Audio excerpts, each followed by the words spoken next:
Donc dans la loge eau, on a le début de la vie, on a la conception, et on a la fin de la vie intra-utérine. Dans l'élément eau se juxtaposent vie et mort, début et fin. En effet, c'est le métal qui précède l'élément eau qui va préparer cette mort, qui va préparer cette coupure, cette fin. Mais ça se déroule dans l'élément eau. Donc, vie et mort sont sous la responsabilité du même élément, de l'élément eau. Le début de la vie se fait de manière cachée, dans la nuit, dans l'ombre. Les animaux, pour mourir, ceux qui vivent en meute, en groupe, ils s'éloignent aussi pour mourir. Hein, c'est quelque chose qui se fait seul. Hein. C'est l'hiver, c'est la nuit, c'est la solitude, c'est je sors. Et l'accouchement, les animaux, pour mettre bas aussi, se cachent, se mettent aussi dans la nuit. Cet élément eau est associé à vie et mort. Et je le précise, on y reviendra, mais c'est parce que pour prendre conscience que vie et mort vont de pair, vont main dans la main. Il ne peut pas y avoir de vie s'il n'y a pas de mort.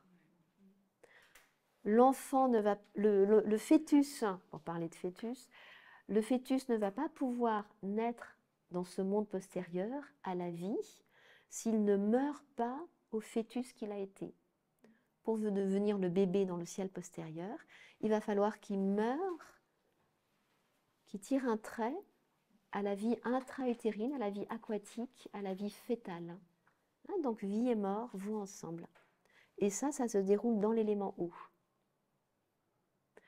Et l'utérus est un lieu de vie et de mort.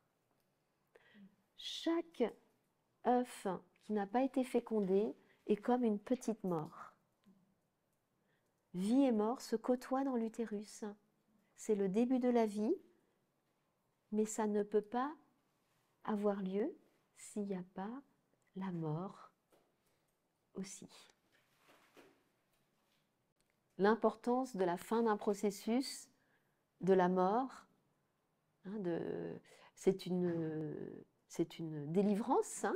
Alors, parfois on dit la mort est une délivrance dans certaines cultures, hein. Mais effectivement il y a de ça. Hein. C'est important que cette énergie de mort existe, parce que ça va avec la naissance, ça va avec la vie. Je donnais l'exemple du plastique hier.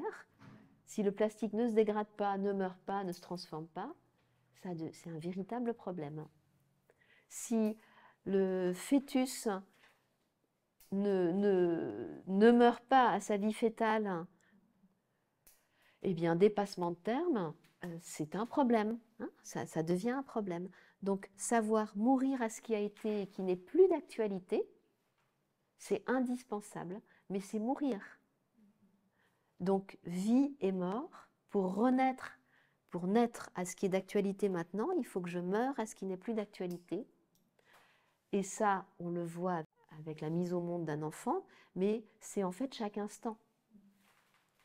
C'est chaque jour, chaque soir est une petite mort, chaque nuit est une petite mort de la journée qui a été, et chaque matin, quand nous rouvrons les paupières, c'est quelque part une renaissance.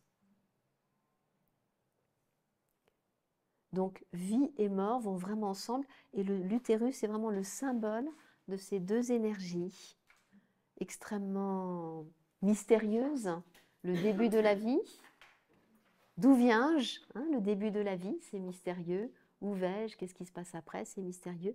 C'est cet élément eau qui représente cette part irrationnelle, inexplicable, mystérieuse de la vie. Et l'utérus en est le témoin concret, biologique. Ça, c'est des notions dont je vais me servir dans les fausses couches, dans les morts-nés, les enfants morts-nés ou des choses comme ça. C'est-à-dire que, de toute façon, en tant que femme, chaque mois, nous rentrons dans une énergie de pleine lune hein, de potentiel de vie, et dans les règles, dans une énergie plutôt de déclin, de mort, de fin. Nous sommes vraiment au cœur de ces deux contrastes de vie et de mort, hein, pour mettre ce mot-là. Et c'est ce qui nous rend fécondes, c'est ce qui nous permet de donner la vie, c'est parce que nous acceptons ces deux énergies et que nous les incarnons, du fait que nous ayons un utérus, nous les incarnons, c'est ce qui nous donne ce potentiel de vie. Si nous ne pouvions pas accueillir ces deux extrêmes avec vie et mort, nous ne pourrions pas donner la vie et mettre au monde. Le principe masculin n'est pas autant en contact avec ces deux extrêmes de vie et de mort comme la femme. Et du coup, il n'a pas le potentiel de donner la vie et de mettre au monde. Il fait quelque chose de très important, il donne l'étincelle de départ, hein, mais c'est le principe féminin soumis à cette polarité plus particulièrement de vie et de mort qui fait que nous avons cette fonction-là.